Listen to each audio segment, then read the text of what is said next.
Hi, இன்றைக்கி ஒரு story. குரு சிஷியன் வந்து என்ன பண்ணுறாரு, குரு கிட்ட போயிட்டு, குருவே இந்த மாதிரி என்னோட லைஃப்பில் வந்து மகிழ்ச்சியாகவே இருக்க முடியல, சந்தோஷமே இருக்க மாட்டேங்குது, என்ன பண்ணலாம் அப்படின்னு கேட்குறாரு.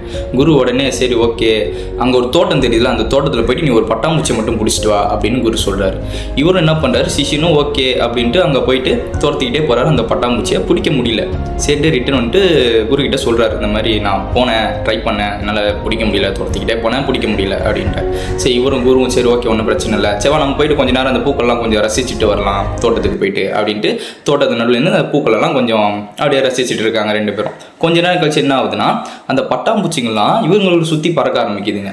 பறக்க ஆரம்பிச்சிடும். 2-3 பட்டாம்பூச்சி வந்து சிஷியன் கையிலே ஆட்டோமேட்டிக்காக தானாகவே வந்து உட்கார்ந்தோடனே இவர் வந்து குரு வந்துட்டு பார்க்குறாரு. பார்த்துட்டு, பார்த்தியா நீ என்ன தான் துரத்திட்டே போனாலும் பட்டாம்பூச்சியே பிடிக்க முடியல, ஒரு இடத்துல நின்று ரசிக்கும் போது அதுவே உன்னை தேடி வருது. இந்த மாதிரி தான் லைஃப்பும், நீ வந்து வாழ்க்கையை ரசிச்சுட்டே சைலண்ட்டாக இருந்தேன்னா மகிழ்ச்சி உன்னை தேடி வரும் அப்படின்னு குரு சொல்கிறாரு, சிரிச்சுக்கிட்டே சொல்கிறாரு.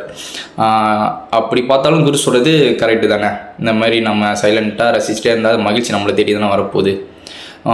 நீங்கள் இந்த ஸ்டோரியை பற்றி என்ன நினைக்கிறீங்கன்னு கமெண்ட் பண்ணுங்கள். பாய்.